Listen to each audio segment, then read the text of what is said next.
Hi, my besties!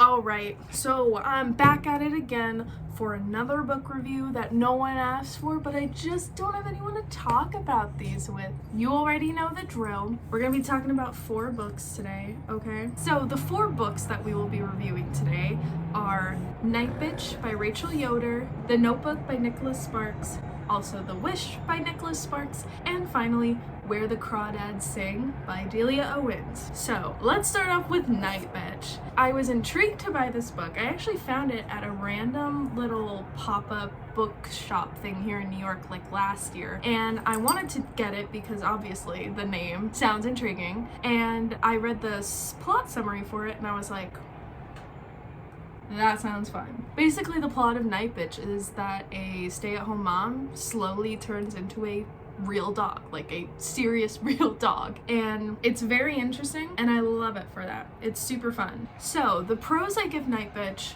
creative as hell, man.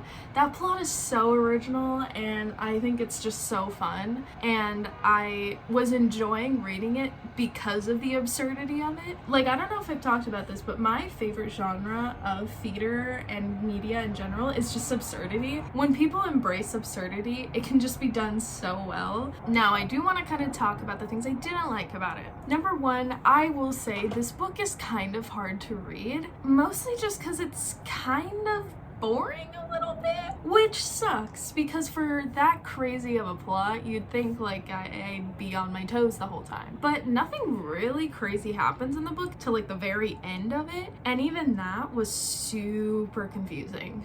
The ending, I still don't fully understand what fully happened.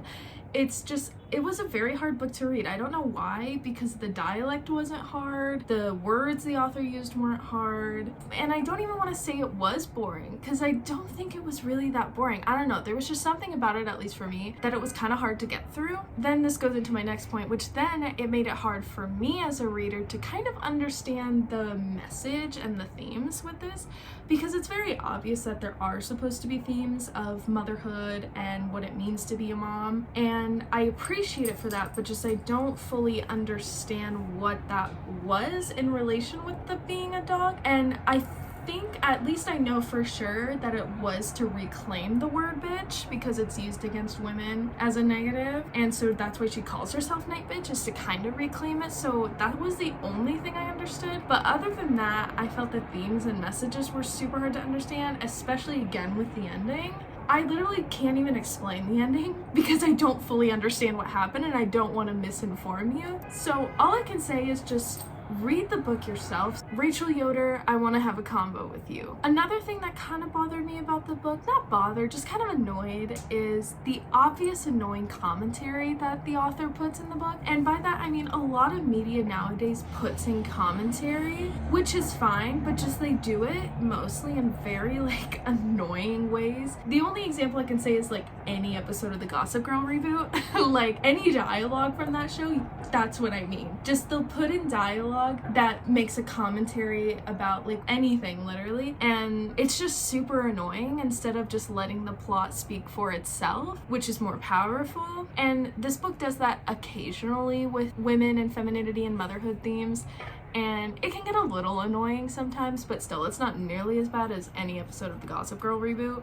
But I did find out while researching for this that they are making a movie of it with Amy Adams, and I'm actually very excited because I truly do think this is going to be one of the examples where a movie is going to be better at telling the story than a book. I don't know why, I just think it's going to be a lot easier to understand with the movie. So I'm very excited for that. And then finally, I rate this book, I'll give it a 3 out of 5. I do think it's very well written and the story is interesting, the characters are fun, but I just think the themes and the messages were kind of hard to pinpoint, even though they both felt very obvious but also kind of difficult. Next up, we have The Notebook by Nicholas Sparks. Probably one of the most popular books on here. I think the reason I got this was truly just to put myself in a depressive state, I guess. I don't know, I just felt like being self-destructive. But I read it all in one sitting, which I haven't done in forever. So if you have not had the pleasure of knowing what The Notebook's about, which I feel like everyone knows what The Notebook is, just not what it's about.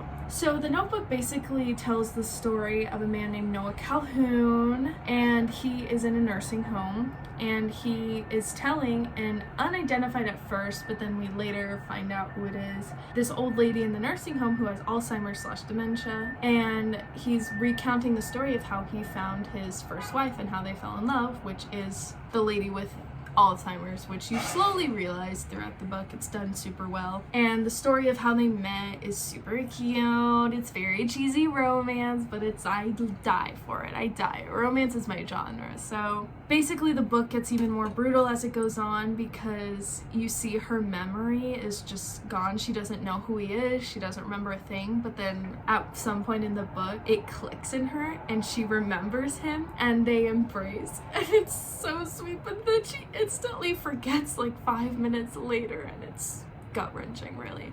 It's really quite lovely. It's so sad. What I will say is that this book is super easy to read. Like, it's super short, and I just think Nicholas Sparks is a really accessible writer to everyone. Like, his books are super easy to read, and like I said, the story is amazing, the writing is incredible. I literally don't even have anything bad to say about it. It was so well done, and I'm just gonna end it with, I do think though that the book was better than the movie, because I think the tension build up to Allie and Noah finally kissing for the first time, so good. I just think books do such a better job than a lot of romance movies at building tension. Anyway, so now I'm gonna give this book a 5 out of 5 stars, because I literally don't have anything bad to say about it. Next up, we have another book from our lovely little sadist, Nicholas Sparks. This one is entitled The Wish. The Wish tells the story, it's a dual narrative. So the one is present day of a woman named Maggie, who is a world-renowned photographer. She's traveled all around the world. She has galleries in New York, like she's a big-time photographer, okay? She's almost about 40, and she's just been diagnosed with stage 4 terminal cancer. So she literally is going to die within the next few months, and it's Christmas. And this kid starts working, he's like 20 something, but he starts working at her gallery, and they slowly become closer, and he basically helps her enjoy her final Christmas. Then she decides to tell and recount the story to him of her first love with a boy named Bryce. The story with Bryce is that Maggie got pregnant when she was, so I should have mentioned this earlier. So at this time, Maggie has cancer, right? She's not married, has no children, keep that in mind. So when she was 15, she accidentally got pregnant by a random guy at a random party, and her parents found out, and they decided to send her away to her 2 aunts that live in this small remote island off of North Carolina called Ocracoke, and they sent her there so she can have her baby and no one in town know a thing. Come on. But while there, she starts to do really bad at her schoolwork and stuff, and so her aunts are like, we'll get you a tutor. We know a boy in town that's actually would be great for you. It's Bryce, babe! And he's, of course, just happens to be the only attractive, hot teenage boy in town, too. And they end up falling in love, whatever. And then the ending, I want to spoil the ending because this is why I have a vendetta against Nicholas Sparks, because he literally ripped my heart out of my chest and stomped on it with the ending. Hi, Winston, you want to say hi? So the ending is basically Maggie's about to give birth to her baby, and they're fully in love at this point, and he basically professes his love for her and how he wants to spend the rest of his life with her. He's like, we can figure it out. Like, he has a whole plan. He's like, we're gonna rent this house, and I can go to school for a year, wait till you graduate, and it's a solid plan, but Maggie is kind of freaked out by it, and she's like, we're too young, like, I love you, but we are way too young to be doing this right now. And he's like, but I love you, and so they end up coming to an agreement. She's like, okay, like, we need to slow things down, and he says, well, how long do I have to, can I at least write you when you go back home, and she says, no, that's gonna be too hard. They come up with a plan to where they're going to write each other 1 Christmas card every year, just updating each other on their lives, and that when they're both 24, so that's in about 8 years from this time, because that is the age that Maggie said her parents met. So she's like, I think we could do 24. So when they're both 24 and they still both are in love with each other and want to be together, they're gonna go meet on the beach in Ocracoke and be together. I just want you to take a gander what happens next. So Bryce's whole dream, the whole book, was to be a Green Beret. He wanted to be in the military. Well, he did. He ended up going into the military. He got super high up, and they kept writing each other Christmas cards every year, and they still never dated since each other. And up until the last year before they're going to go meet, he sends her Christmas card saying, okay, I'll see you next year in Ocracoke, but just so you know, I'm gonna be off in combat for a few months. If you don't hear from me, don't think about it. Like, I'm just literally can't reach you. And then literally like right before they're gonna go meet on the beach, Maggie receives a letter from Bryce's mom saying that he was shot and killed in Afghanistan. When I tell you, I literally sobbed. I could sense it coming, and I was like, no way. But he did. Oh, but sister, Nicholas Sparks wasn't done yet. You thought that was crazy and said, oh, bitch, just wait till what I got in store for you. So as you know, Maggie was pregnant, right? So you're wondering, what happened to her baby? Well, she had already known she would be putting it up for adoption, right? And she was having a girl, and she was super excited, whatever. She finishes the story telling this to her coworker, and then he's done, right? And so he goes, did you ever hear anything about the baby? Like, what happened? And she goes, yeah, fun fact, actually, it turned out to be a boy. You know, I was so sure it was a girl. And she goes, yeah, I don't know whatever happened or became of him. And then, right as she says that, this slides a box across the table. And in the box is the teddy bear that Maggie gave her child when it was born to have. Coworker is her son. I am still broken.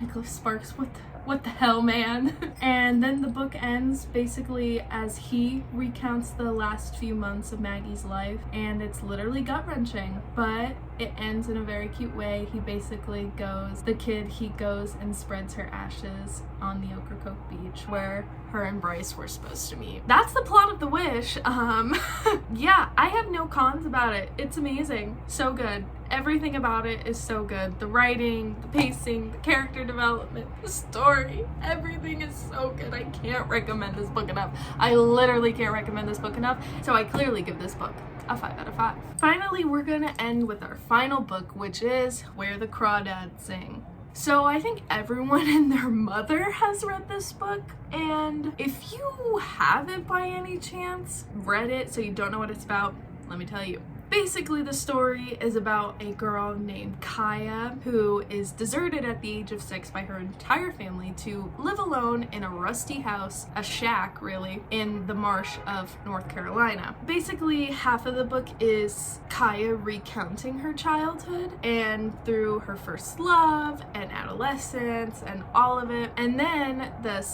other narrative of the book is present day, to where Kaya is on trial fighting for her life because a local town hero got suspiciously murdered, and everyone thinks it was her, even though there is no evidence to point to it. She literally has an alibi. She's not a killer. That's basically what Where the Crawdads Sing is about. So what I liked about this book, super easy to read. Once, like I will say though, it takes about 50 pages or so for it to really be like, okay, I'm addicted, I gotta finish it. Super easy to read. The plot's awesome. I think the story is just super cool and I love it. Now, there's only 2 things I didn't like about this book. Number 1 is the dialect. I think the dialect personally was a little difficult to read at times.